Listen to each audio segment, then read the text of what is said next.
Retake. हाँ, क्यों ऐसा है कि सिर्फ गैर मुस्लिम ही, मुस्लिम क्यों नहीं इसमें सरकार सम्मिलित करना चाहती है? देखिए, पहली बात तो Muslim is equal to terrorism, आपको ये बात पता है। रीटेक। उस सोच को हम रोक नहीं सकते। किसी का अगर सोच नेगेटिव है तो वो नेगेटिव ही बोलेंगे। अगर रीटेक। पहली बात तो सीए का फुल फॉर्म नहीं पता होगा उसको। सिटीजनशिप अमेंडमेंट एक्ट पता है। रीटेक। लोकतंत्र का सबसे बड़ा पर्व हमारे नज़दीक आ रहा है। भारत में लोकसभा चुनाव की संखनात हो चुकी है। इसी बीच भारत सरकार ने सीएए की अधिसूचना जारी कर लोगों में एक ऊहापोह की स्थिति बना दी है। सरकारी दस्तावेज को अब लोग पलटना शुरू कर चुके हैं, क्योंकि सीएए जो है वो भारत के पड़ोसी देश अफगानिस्तान, पाकिस्तान और बांग्लादेश में रह रहे गैर मुस्लिम शरणार्थियों को नागरिकता देने की बात करती है। आज हम पहुंचे हैं सीपी में और यहाँ पे जानना चाहेंगे हम लोगों की इस पे क्या राय है। क्या यह भारत सरकार के द्वारा उठाया गया कोई चुनावी मुद्दा है या इसमें कोई महत्व की भी बात है? लोगों की राय आज हम आप जानेंगे। हमारे साथ एक व्यक्ति जुड़े हैं। आपका नाम क्या है? मेरा नाम अवनीश कुमार सिन्हा हुआ। अच्छा, आप काम क्या करते हैं? काम तो हमें बिहार में स्टाम्प पेपर बेचते हैं, स्टाम्प वेंडर के पद पर। जैसा कि अभी आपको पता है कि हम सीए को लेकर बात कर रहे हैं, तो जब आप सीए के बारे में सुनते हैं तो आपके पहली समझ में क्या आती है, उसके लिए छवि क्या आती है? ये तो एक भारत की नागरिकता का कानून है, लागू होनी चाहिए। इससे फायदा घाटा नहीं है तो फायदा भी नहीं है, ठीक ही है। नागरिकता कानून मिलनी चाहिए। जो बाहर से आए हैं उनको भी सरकार कह रही है कि हम नागरिकता कानून देंगे। लेकिन सरकार ने इसमें बस मुस्लिम लोगों को नहीं रखा है। इस पे आपकी क्या राय? ऐसा तो नहीं है कि मुस्लिम को नहीं रखा, मुस्लिम को भी रखा। नहीं, मतलब सरकार जो 3 देशों से लोगों को मंगवा रही है, पाकिस्तान, बांग्लादेश और अफगानिस्तान, उसमें गैर मुस्लिम ही सारे धर्म है। गैर मुस्लिम जो पहले से आ चुके हैं उनको तो रखा है। सरकार ऐसा कह रही है कि 2014 के दिसंबर से 31 दिसंबर से पहले जो लोग आए हैं उनको हम उन्हीं को रखेंगे, लेकिन वो मुस्लिम नहीं होने चाहिए, बाकी सब लोग। तो इस पे आप क्या सोचते हैं? तो सरकार की गलत रवैया है, गलत तरीका है। तो गलत तरीका। जो हिंदू हो, मुस्लिम हो या किसी भी कास्ट के लोग आ गए हैं, जब 2014 से आप ले रहे हैं, आ गए हैं तो उनको रखना चाहिए, सीए में रखना चाहिए। तो हमारे साथ जुड़े हुए हैं एक व्यक्ति। आपका नाम क्या है? मुकेश कुमार। आप क्या कर रहे हैं? पेशा क्या है आपका? मैं एक पंडित हूँ, ब्राह्मण हूँ। तो मुकेश जी, कल सरकार के द्वारा एक सीए की अधिसूचना जारी की गई, जिसमें सरकार ने ये कहा है कि तीनों देशों से, हमारे 3 पड़ोसी देश बांग्लादेश, पाकिस्तान और अफगानिस्तान से जो गैर मुस्लिम हैं 2014 दिसंबर से पहले जो आए हैं उनको नागरिकता देंगे। तो इस पर आप क्या सोचते हैं, ये कैसे पहल है सरकार की? सरकार की पहल तो एक हिसाब से सही है, हमें तो कुछ गलत लगा नहीं इसमें। अगर नागरिकता सबको मिलनी चाहिए तो वो उनका हक है, उनको मिलना चाहिए। तो लोग कह रहे हैं कि चुनाव से पहले इसको लाना एक चुनावी स्टंट है। ये देखिए, एक सोच आदमी का, उस सोच को हम रोक नहीं सकते।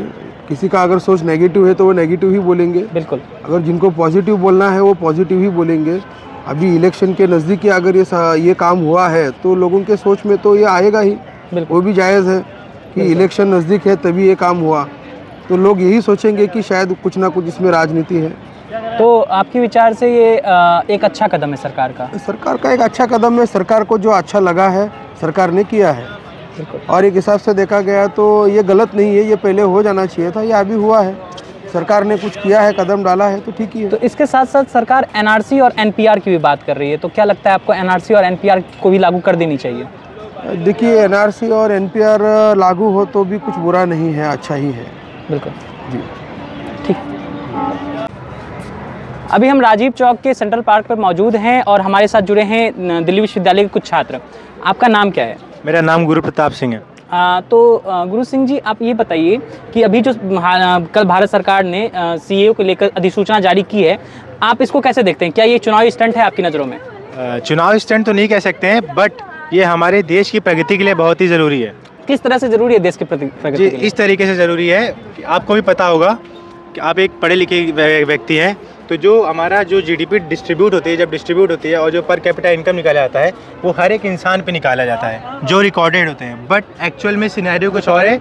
हमारे यहाँ ऑफलाइन नॉन इलीगल जो लोग हैं वो लोग भी तो हमारे रिसोर्सेज यूज़ कर रहे हैं, हमारी लैंड में रह रहे हैं। तो जो जितना एरिया वो ऑक्यूपाई कर रहे हैं, जितना भी जो भी रिसोर्सेज वो वेस्ट कर रहे हैं वो हमारे गवर्नमेंट के रिकॉर्ड में नहीं जा रहा है, बट वो वेस्ट तो हो रहा है ना। तो उस चीज़ को कवर करने के लिए ये ज़रूरी है।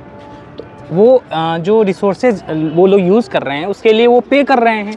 अगर वो लोग पे कर रहे हैं उस रिसोर्सेज के लिए तो गवर्नमेंट को तो डायरेक्ट टैक्स इनडायरेक्ट टैक्स मिल ही रहा है। नहीं, सुनिए मेरी बात सुनिए। अब जो इंसान इलीगल है, जिसका आधार कार्ड नहीं, जिसका पैन कार्ड नहीं है, वो टैक्स किस तरीके से पे कर रहा होगा? उसका तो कोई सोर्स ऑफ इनकम कोई रिकॉर्ड में जाएगा ही नहीं जब उसके पास वो नहीं है, ना आधार कार्ड है ना पैन कार्ड है। सर, तो इलीगली वो ब्लैक मनी कलेक्ट कर रहा है, इलीगली सब कुछ कर रहा है, तो कैसे माना जाएगा? सरकार ने इस अधिसूचना में ये कहा है कि पाकिस्तान, बांग्लादेश और अफगानिस्तान तीनों से गैर मुस्लिम शरणार्थी ही वापस आएंगे।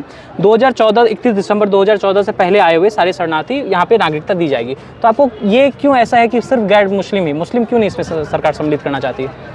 देखिए, पहली बात तो Muslim is equal to terrorism, आपको ये बात पता है हमारे देश के मुझे नहीं पता, आपको नहीं पता, लेकिन मेरा मानना ये है। और हमारी जनसंख्या 140 APJ अब्दुल कलाम भी मुस्लिम थे, उससे हमें मैटर नहीं करता। अब देखिए, एक तालाब मदरसा से नहीं पढ़े, देखिए अब तालाब में रहेंगे। अच्छा, मदरसा से पढ़ने वाले टेररिस्ट होते हैं। उन्होंने मिसाइल आसमान में छोड़ी, यहाँ पे मिसाइल जमीन पे छोड़ दिया जाता है। तो ये किसी खास कम्युनिटी के द्वारा ही किया जाता है? हाँ, हमारे कॉलेज में नारे लगाए जाते हैं, बाबर जिंदाबाद, अकबर जिंदाबाद, ये सब नारे लगाए जाते हैं। तो वो मुस्लिम कम्युनिटी लगाती है। अगर कुछ असामाजिक तत्व ऐसे हैं तो उसके खिलाफ तो प्रशासन कुछ नहीं है, सभी हैं। अब ये बताइए कि 100 में से कोई एक अच्छा निकला तो 99 को छोड़ देंगे उसे एक के अच्छे के लिए? अब एक पकड़े बैग पर, मैं समझाता हूँ। अब ये बताइए, आपके घर में अगर मान लीजिए दाल है, आपने खाना बनाया, अगर आपके खाने में आके एक टुकड़े पे आके छिपकली बैठ गई, ठीक है, छिपकली बैठ गई, तो आप वो टुकड़ा उतना निकालेंगे कि पूरा हटाएंगे? देखिए, मैं ईमानदारी से बस इतना पूछना चाह रहा हूँ आपसे कि हमारे देश में जाकिर हुसैन हुए, जिसके कॉलेज से आप पढ़ के आए हैं, ठीक है, वो हमारे देश के लिए कंट्रीब्यूट किए थे? कंट्रीब्यूट नहीं किए थे, बस प्रेसिडेंट बन गए थे और कुछ नहीं किए थे। आज मौलाना अब्दुल कलाम आज़ाद हुए, हाँ, उन्होंने कंट्रीब्यूट किया और उनके लिए रिस्पेक्ट भी है। अभी मौजूदा समय में बहुत सारे ऐसे नेता हैं जो कि काम कर रहे हैं, बात कर रहे हैं, जो कि गैर मुस्लिम हैं, मतलब मुस्लिम हैं। देखिए, आपको भी ये रियलिटी पता है कि हमारे समाज में और हमारे पूरे इस देश में जो राजनीति चलती है वो इसी के ऊपर चलती है। अगर ये मुद्दा खत्म हो जाए, कभी खत्म नहीं होने वाला। जो हिंदू है वो हिंदू को सपोर्ट करेंगे, और जो मुसलमान है वो मुसलमान को सपोर्ट करेंगे। कोई भी कॉरपोरेटिव नहीं बन सकता। आप ये बात हमेशा याद रखिए। आपके दिल्ली में इतने सारे कांड हुए, आपने देखा लव जिहाद के खिलाफ, लव जिहाद जैसे कांड हुए, आपको वो दिखता है कि नहीं? आपको दिखता होगा, आप सीनियर है मेरे से। लव जिहाद तो फिर अब लव जिहाद पे जिस दिन डिबेट करेंगे उस दिन लंबी डिबेट होगी। की वजह से हमें मुसलमानों से खतरा है। ठीक है, मैं आपके विचारों की सम्मान करता हूं, लेकिन मैं चाहता हूं कि आप थोड़ा सा पढ़िए इसको लेकर।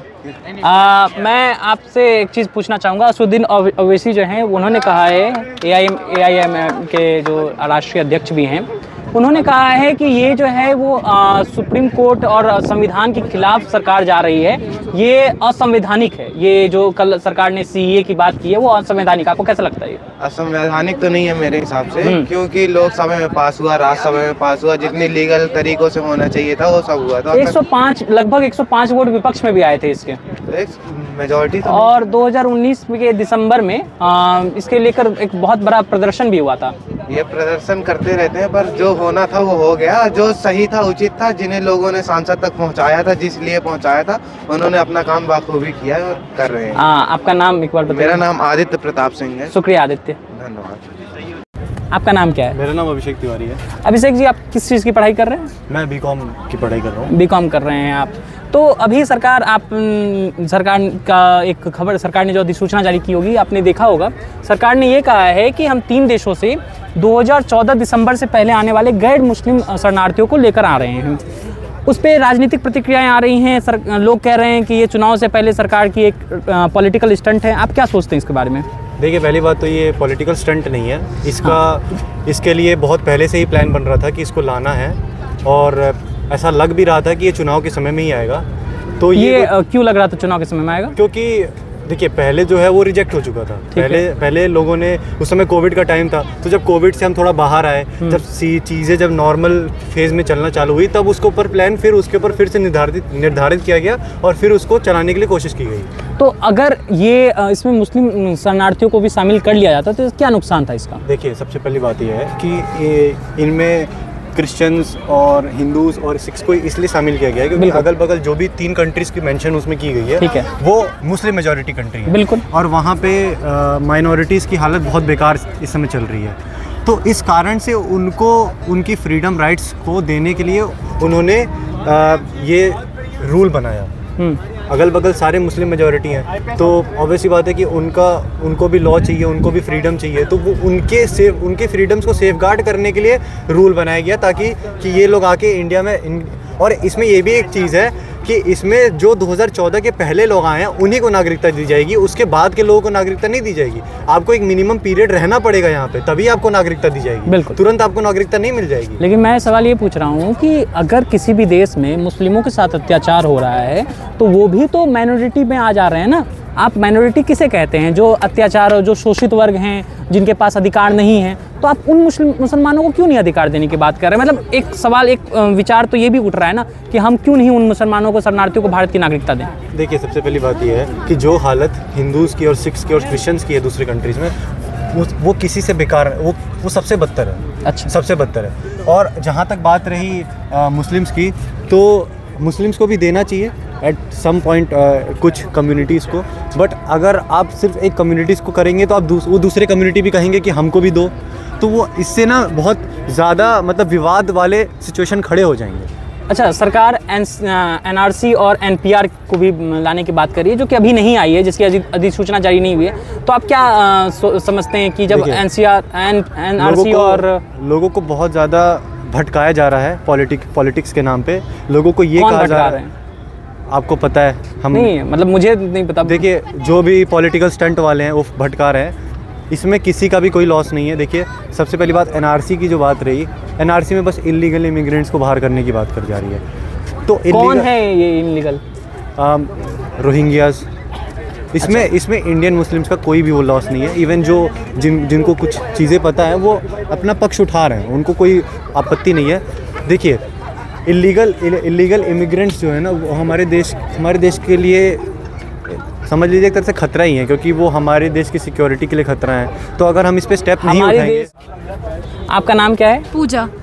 पूजा जी, अभी कल ही सरकार ने जो इसे अधिसूचना जारी की है CAA के बारे में, तो आपकी इस पे क्या राय है?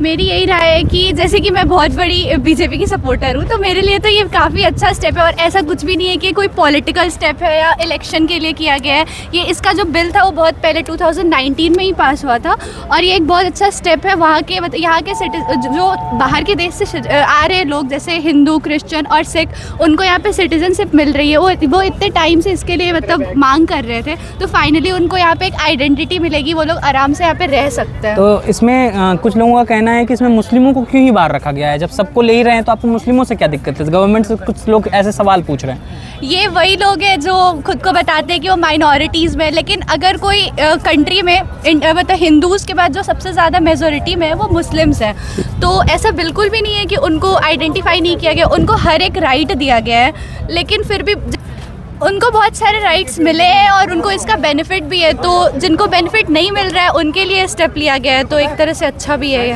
अच्छा, एकदम लास्ट क्वेश्चन मैं आपसे पूछना चाहूँगा कि जैसे मुस्लिमों को छोड़ के बाकी लोगों को हम लोग लेकर आ रहे हैं, आपकी नज़र में इससे क्या फ़ायदा हो सकता है भारत की सरकार को या भारत के लोगों को? आप जैसे लोगों को इससे क्या एक बेनिफिट क्या मिल रही है? बेनिफिट तो यहाँ के लोगों को मेरे अंदाज से कुछ भी नहीं मिल रही है। बेनिफिट उन लोगों को है जिनको ये मतलब बेनिफिट मिल रहा है, मतलब उनको जो सिटीजनशिप राइट मिल रहा है, उनके लिए एक बेनिफिशियल स्टेप है। तो मेरे साथ जुड़े हुए थे दिल्ली विश्वविद्यालय के कुछ छात्र, और हमने अभी इसी बातचीत के क्रम में कई लोगों से राय लिया है। अभी हम मौजूदा समय में CP पे मौजूद थे और हमने देखा कि भारत सरकार ने जिस तरह से CA की अधिसूचना जारी की है और उसके नियम और कानूनों को बताया है, तो लोगों में इसको लेकर क्या समझ है।